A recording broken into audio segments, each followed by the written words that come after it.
Em aulas anteriores, nós já estudamos sobre o Sistema Internacional de Unidades, a análise dimensional e o início da cinemática escalar, onde foram explicadas as grandezas espaço, velocidade e aceleração.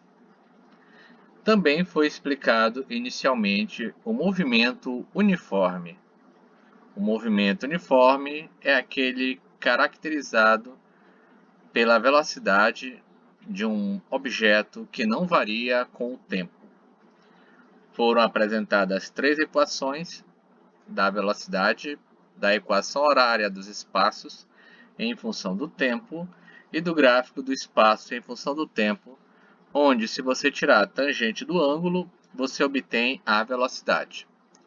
Hoje, nós vamos estudar o que é o movimento uniformemente variado. Tudo bem? MUV. Lembrando que nós já estudamos o que é o MU, tá? Considere a seguinte situação. Essa situação desse desenho aqui, tá?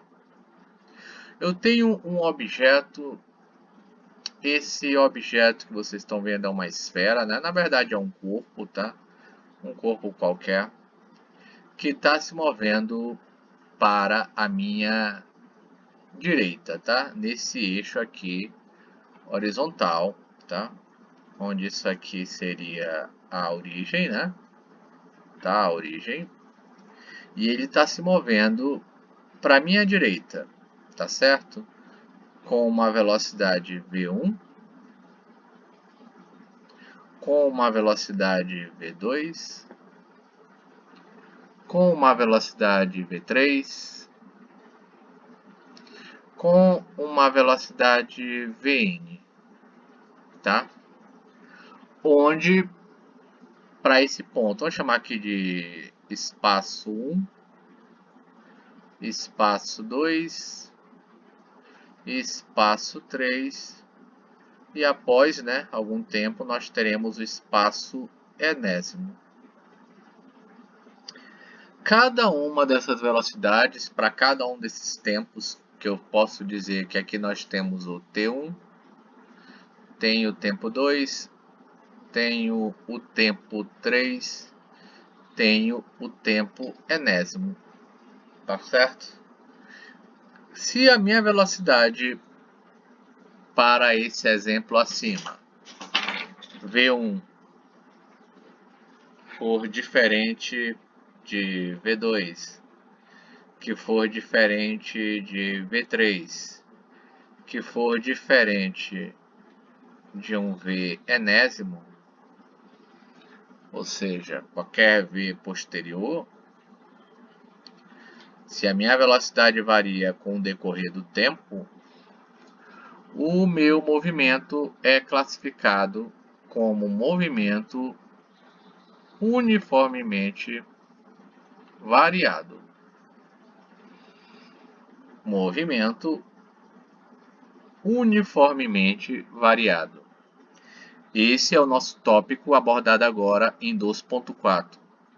O que é o movimento uniformemente variado? É aquele em que a velocidade de uma partícula, de um objeto que descreve alguma trajetória, varia com relação ao tempo, que é o caso que eu citei aqui acima e foi dado esse exemplo. Tá certo? A primeira equação que nós teremos para o MUV é justamente a da aceleração. A aceleração que foi dada anteriormente, né? ΔV por ΔT. Para esse tópico, eu vou chamá-la de A1. A1. Nós também já vimos, lá ainda em análise dimensional, que a aceleração no SI é dada em metros por segundo ao quadrado. E ela é um parâmetro que mede a capacidade, né, a variação de velocidade sofrida por um corpo considerando o intervalo de tempo necessário para ocorrer essa variação. Tudo bem? Agora que eu já sei o que é aceleração, que é o nosso item 2.4, explicarei agora para os senhores 2.5 a função horária da velocidade, ou a nossa equação das velocidades. Tá certo? A função horária da velocidade parte do mesmo princípio do que foi explicado acima, tá? Vou fazer aqui um exemplo, tudo bem?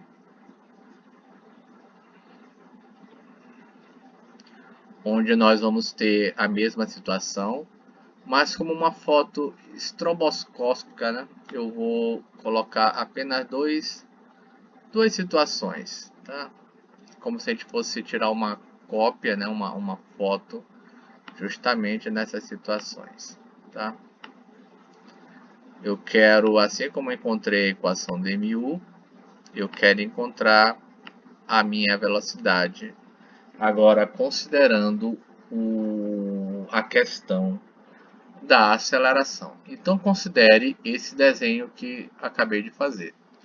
Um objeto parte da origem, que eu vou chamar aqui de... ele partiu com uma velocidade v0, tá certo?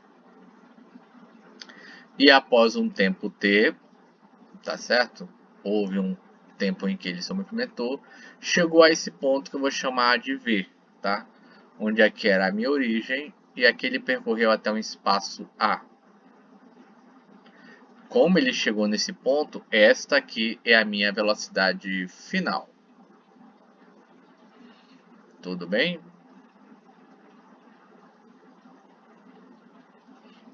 Bom, baseado nisso, quem será a velocidade nessa situação em função do tempo? Quem é a velocidade em função do tempo? Na verdade, uma expressão algébrica que explique essa situação, não é? Bom, nós já aprendemos que se esse corpo mudou de velocidade, ele teve uma aceleração, tá certo? Então, a aceleração A é a variação de velocidade sobre a variação de tempo, conforme nós vimos lá acima. Tudo bem? Já expliquei no capítulo 1 que esse ΔV, ele nada mais é do que a variação entre o estado final e o inicial. Então, ΔV é a velocidade de chegada menos a velocidade de partida, dividido pelo tempo que ele levou para se mover e o tempo em que começou a ser cronometrado. Para esse ponto aqui, nós estipulamos que o tempo inicial é 0. Tá? Então, isso daqui, para essa primeira parte, nós temos que é 0. Tá? Nós vamos obter, então, que a minha aceleração A é V menos V0 sobre T, e fazendo os extremos pelos meios, nós vamos obter a seguinte equação.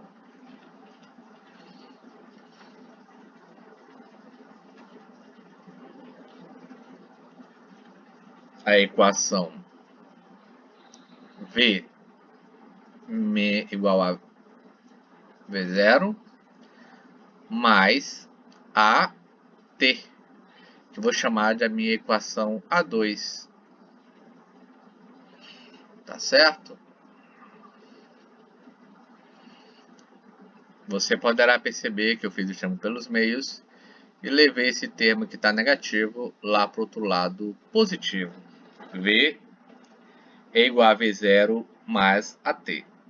essa equação A2 é o que nós chamamos de função horária das velocidades para o M ou V. Tudo bem? Função horária das velocidades para o M ou V. Vamos ver um outro exemplo, né? Um outro exemplo, se nós víssemos a seguinte equação. Exemplo. Letra A. Se fosse dado o seguinte problema. V é igual a 2 mais 4t. Tá certo? Onde a velocidade é expressa em metro por segundo e o tempo em segundos. E fosse solicitado quem é a velocidade inicial e quem é a aceleração para a expressão acima. Nós temos aqui um problema extremamente simples, que seria você fazer a comparação da minha equação com a sua forma original. V de t é igual a V0 mais AT. Automaticamente, nós teremos que V0 é esse termo e a aceleração é esse termo, conforme foi pedido aqui. Quem é V0 e quem é a aceleração. Qual vai ser minha resposta? A minha resposta é que V0 será 2 metros por segundo e a aceleração será 4 metros por segundo ao quadrado, com as devidas respostas no Sistema Internacional de Unidades. Então, para a gente concluir o que foi explicado, né? O M e o V, tá certo? Vamos lá lembrar o que é movimento uniformemente variado. Movimento uniformemente variado é aquele em que a velocidade varia com o tempo. Ela não é constante. Quais são as equações que nós aprendemos? Já vimos a equação da aceleração e já vimos a equação das velocidades, a função horária das velocidades, tá certo? Então, pessoal, essa foi a nossa aula de hoje. Vocês podem utilizar o ambiente virtual de aprendizagem para tirar dúvidas, o AVA ou o Google Class. E lembrem de fazer as atividades que estão disponíveis por lá, tá certo? Nós vamos prosseguir na próxima aula com mais movimento uniformemente variado, para então concluir essa parte de cinemática escalar. Não esqueçam que as nossas respostas estão expressas no Sistema Internacional de Unidades.